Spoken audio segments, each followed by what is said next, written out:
Good morning, dear friends. Psalm 31:24. Be strong and let your heart take courage, all you who wait for the Lord. Today, this psalm is a reminder for all of us to hope in the one true God alone, that our focus may be on the Lord God alone, that we may focus on our relationship with Him. And today, in the first reading, also, we see Elijah asking Elisha what gift he would want from the Lord. And Elisha asks a double portion of the spirit that Elijah had. Elisha, during his lifetime, he saw that his master had a deep relationship with the Lord God. He saw that he was one with the heavenly God. And the same spirit Elisha also desired. He did not ask for money, for fame, for material things of this world, but he asked for that same relationship that he saw that his master had with the Lord. And he also desired a double portion of that same spirit, that same relationship with the heavenly true God.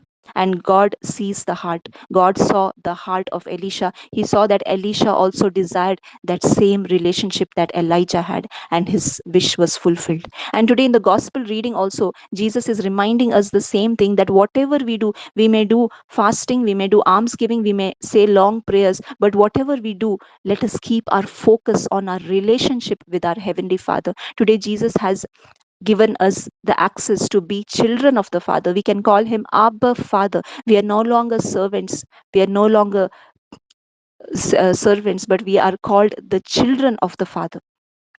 And when we are children of the Father, we receive this privilege to call him Abba Father. And that's why our focus should be on developing our relationship with our Father, being intimate with this one true God. And that's why Jesus says, whatever you do, you may do almsgiving, you may say long prayers, or you may do fasting, but whatever you do, see that your focus is only to please the Lord alone.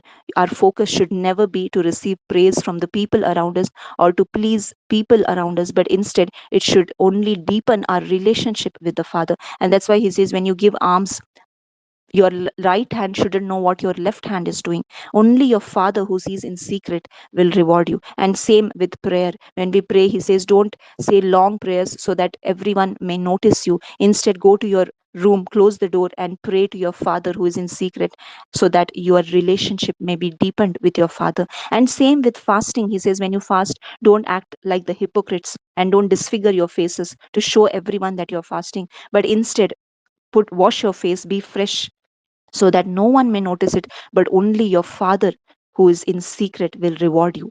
And my dear friends, all these things, whatever we do in word or deed, we need to do everything to glorify the Lord alone.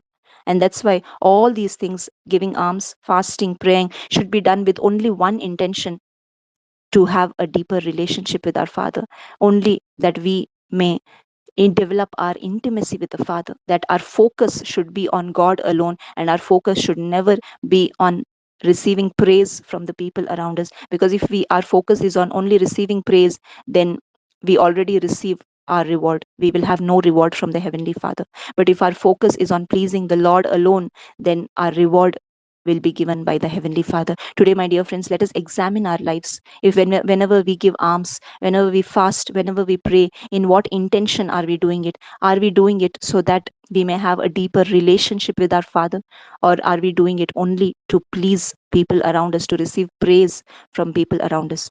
Let us correct our actions, because God sees our heart. God wants a pure heart. He wants this heart to be beating only for Him alone. Let us give ourselves completely to Him, so that whatever we do, we may please Him alone. Thank you. God bless you.